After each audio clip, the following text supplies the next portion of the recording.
Welcome back sa aking YouTube channel. Para sa mga first time lang po na manood, please click mo na yan, Jeremy's TV, Manila. Anyway guys, wala nang ba ito, libre lang, tulong mo na lang din sa kapwa mo. Alright? Thank you very much po. So topic natin yung po today's video sa politics tayo guys. Senator Laila de Lima, nagpasalamat kay BBM at sa judge. So may sabuatan bang nagaganap o naganap kaya siya nakalaya? Yan guys, yan ang mainit na balita ngayon na pag tinignan mo yung mga vlog ng mga DDS, yan ang kanilang pinapalabas. Na si Lisa daw ay nagpalabas kay Laila de Lima. Yan ang kanilang mga argumento guys. Hindi nila matanggap o hindi nila nirerespeto yung batas na umiral. Kaya siya lumaya itong si Senator Laila de Lima. Kaya paglabas niya guys, paglabas niya at naglabas ng statement itong si Laila de Lima, una pinasalamatan niya itong judge ng RTC, itong si Judge Jenner Gito na humawak ng kanyang kaso. So ang totoo niyan guys, maraming umawak ng kaso, alam naman natin yan, lalo na nung panahon ni Duterte. Talagang napaka-high profile nito, hindi mo basta-basta desisyonan ng ganun-ganun na lang palayain si De Lima kasi mayayari ka guys. Mayayari ka kay Duterte. Kaya talagang umabot talaga to. Kaya nga sabi mismo ni Laila de Lima, nung panahon ni Duterte, hindi ako maasa na habang siyang nakaupong presidente, hindi ako maasang makakalaya ako. Tinanim niya kagad sa isip niya. Kaya nung natapos ang termino niya, pumasok itong si BBM. Doon sa lalong nabuhayan. Lumakas ang loob, lalong nanampalataya na ito na yung inaasahan niya, makakalaya siya. Kasi, iba na, di ba? Ito namang si BBM, wala naman niya kinalaman sa kaso ni Laila de Lima, di ba? So yun.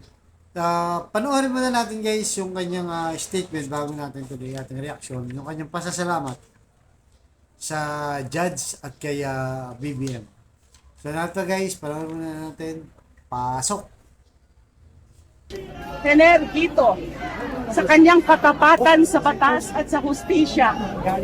At gusto ko rin pong pasalamatan ng BBM administration for respecting the independence of the judiciary and the rule of law. Okay, ma'am. Sa inyo pong lahat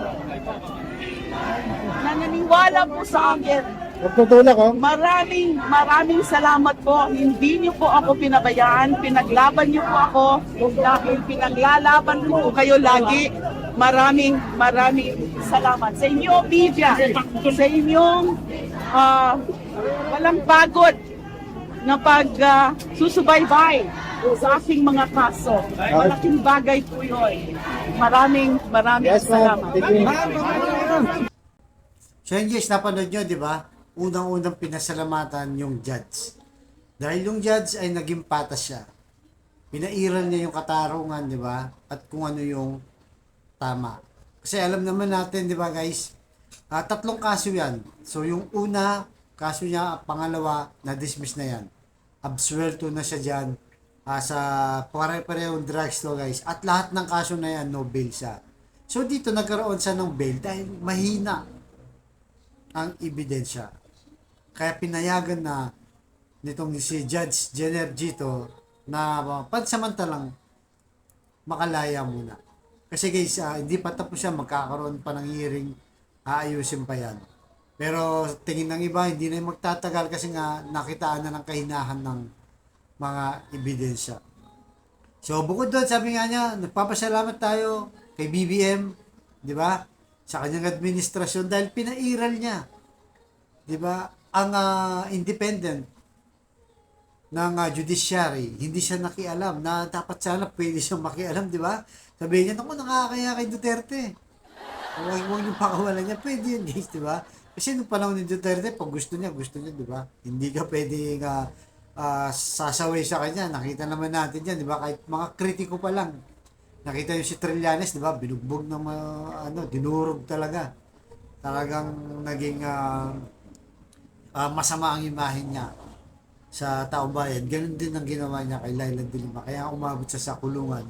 Dahil sa naging kritikus siya ni Laila de Lima, lalo na sa kanyang DDS na Davao Dead Squad, na kanyang grupo daw, di umano dun sa Davao. Kaya nagalit itong si Duterte, yan, ginawa ang lahat, inimbento lang ng yung mga witness. Kaya nung natapos itong si Duterte, lahat nagsibaligtar. Isa lang din ang dahilan na consensus.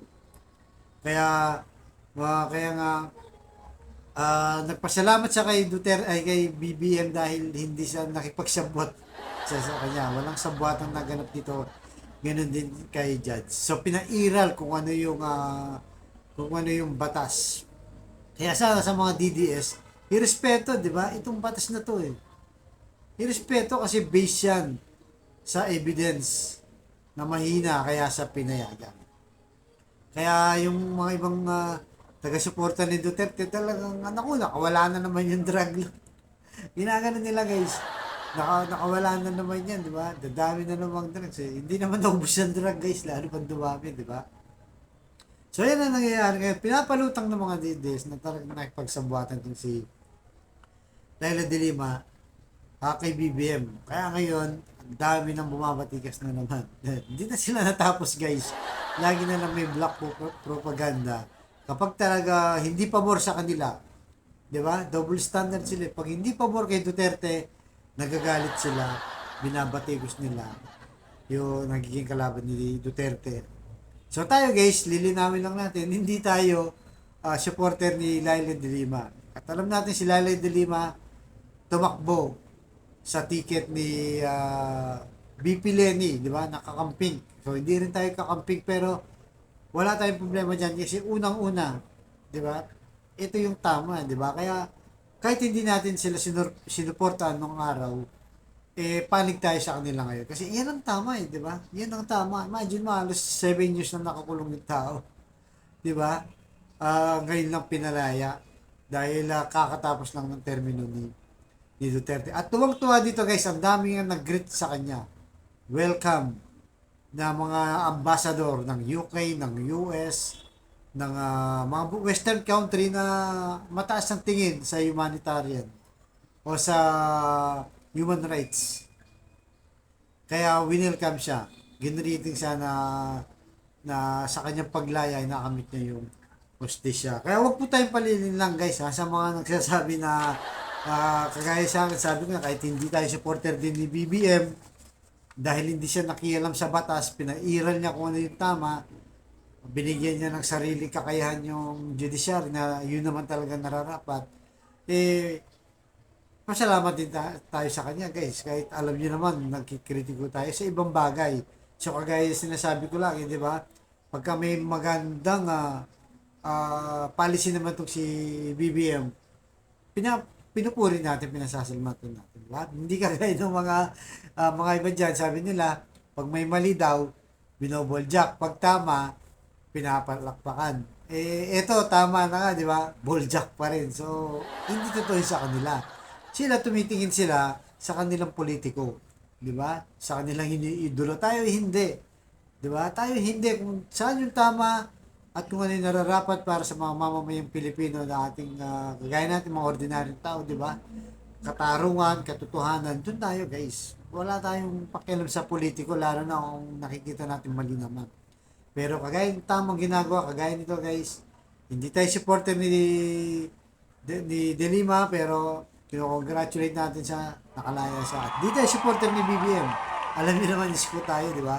Pero pinupuri din natin dahil hindi nakikialam dahil sa kaso ni De Lima, pinairal niya talaga yung independent ng judiciary, di ba? So kung saan tama, dun tayo kasi yan ang may pakinabang sa ating mga Pilipino, hindi lang sa politiko, di ba?